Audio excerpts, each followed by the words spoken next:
Hey guys, welcome to Comics and Cosplay. It's your host Ian here from Saturday Morning Cosplay. And I know it's all looking a little different because it's all shot in close, but I broke a couple of my lights over the weekend.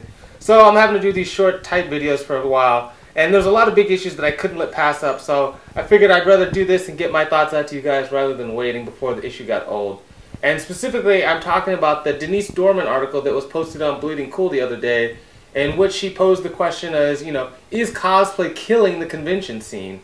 And, she posed a lot of ideas that she sees and views that, conventions are all about cosplayers right now, and, no one really cares about the creators or anything, and that they can't, really make money at cons anymore because people only want to spend money on, cosplayers or watching and following them around.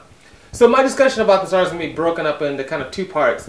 One, kind of, maybe dispelling some of the problems with her analysis there, which I know a lot of other people have done. I just wanted to touch on maybe a couple of key issues that I think had not been getting enough traction, as well as talk about another important issue that I haven't really seen anywhere, which is a discussion of the role of convention organizers and what role they play in this whole issue. Because I think a lot of frustration I see coming back and forth between, artists and cosplayers going back and forth, and no one's really talking about what role do convention organizers play in this whole role. And I think that is the discussion we really need to be having. So let's get started, and I first want to just start off talking about why I don't really agree with Denise Dorman's viewpoints and why I think she might want to review and revise some of her thoughts on the whole convention scene.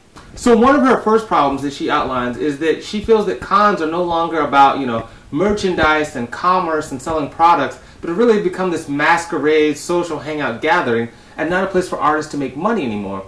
Which I think is actually quite ironic, because I think one of the things that maybe is hurting creators and artists is the fact that cons have become so much about product launches and, selling merchandise from bigger brands.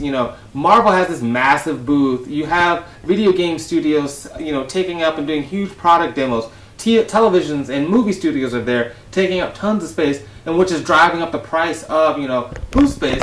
And so I think, it's ironic she thinks, these things aren't about commerce anymore, and it's that the cosplayers are affecting that. And she never really goes into a lot of detail into how cosplayers are directly affecting the commerce per se, because I don't see that as a possibility. If anything, it's these other, I wouldn't say outside brands, but, bigger corporations and entities coming in that are maybe, pricing out the smaller vendors because, they will pay more for a booth space and want more booth space so they can kind of stand out from the crowd and stand apart from other people in the convention space.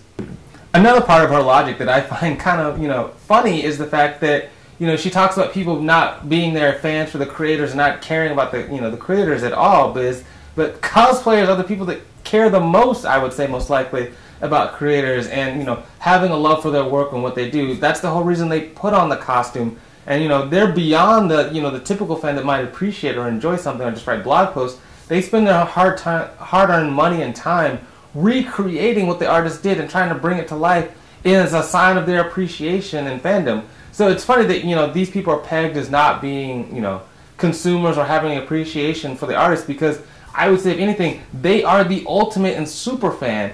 And they also contribute at a financial level as well, because, they're most likely going to be the fan that bought the DVD or bought the comic book, that featured this artist's artwork, and also went out and bought the overpriced statue or, toy just so they could get a better look at an angle of the backside of a character, or, see how something could possibly be done in other ways. So when you kind of assume that, oh, these are the people killing the financial aspects of a con, is kind of just quite laughable if you think about it. And I read her subsequent follow-up post in a couple of threads where she, she tried to back off the issues and saying like, oh, well, I don't think this is a problem. I just think, the scene has changed and now cosplayers are the star of the show and it's no longer really about the creators. But I still think she's still fundamentally making, a logical error here and not realizing how cons are really set up and who really is the star of a con. I mean, if you look at the panelists for New York Comic Con or any other major con coming up, you will see that, all the special artists and guests that, they're trying to use to drive people to come there are the artists from comic books and other, media. It's not, the cosplayers. Yes, they might give cosplayers, here or there a panel, or, maybe they might give them a booth, which I don't think is very common. These people are still not the main driving force. They're still there for the artists and the creators. Now, I'm not going to list all the different reasons and point out every flaw in her argument. There's a lot of other people online that have done a great job already pointing this out. And I think, I would also advise the dormers to maybe look into, working with cosplayers rather than seeing them as the enemy and the impediment to your, financial gain and your place in the con scene. I think a lot of other creators have done this, and that's why you see even some brands trying to reach out to cosplayers more, is because they see that there is a value in these super fans and that they are very advocates for your brand on a daily level when they walk around the convention. Frank Cho amazingly did this with Ivy Doomkitty in their work and their collaborations of sketches and things they put together, because he saw that he was a cosplayer that he was a fan of and was a fan of his work, and saw the potential for a synergy to happen between the two respective groups. But what I feel is missing from this entire discussion about cosplayers' role on the convention scene is what role convention organizers play in it.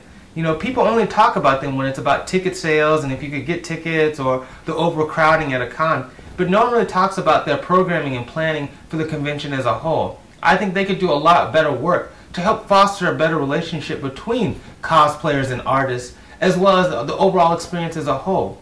As you know from my Con Week series a while back, I don't believe convention organizers appreciate the role that cosplayers have at a con and really show them, their credit and worth. Maybe we get a panel here or there and they invite, one big name cosplayer like Yaya to host a masquerade and stuff like that. But there's a lot more work that should be done here that can, also help some of these tension problems, as well as, make cosplayers feel better appreciated and overall improve the con experience for everyone.